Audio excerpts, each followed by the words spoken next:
सुन के सिंदूर वाले ले अम्मा बारी खार हो।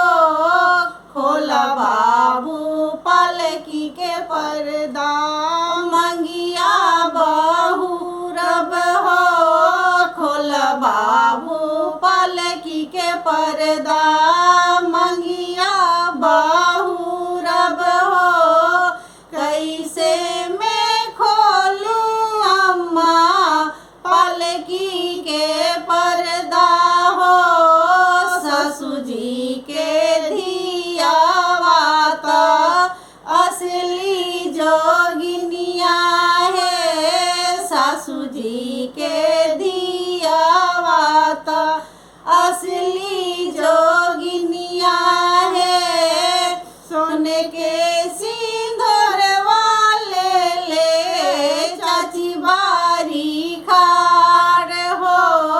खोला बाबू पालकी के पर्दा, मंगिया बहू रब हो। खोला बाबू पालकी के पर्दा, मंगिया बहू रब हो।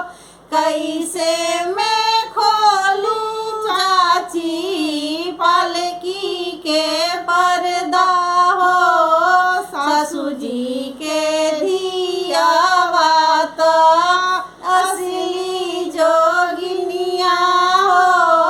सासू जी के धियावा तो असली जोगिनिया है। सोने के सिंदूर वाले ले भाभी बारी खार हो। खोला बाबू पालकी के पर्दा, मंगिया बहू रब हो। खोला बाबू पालकी के पर्दा, मंगिया बहू रब हो। कैसे मैं खोलूं भाभी पालकी के पर्दा हो। सासू जी के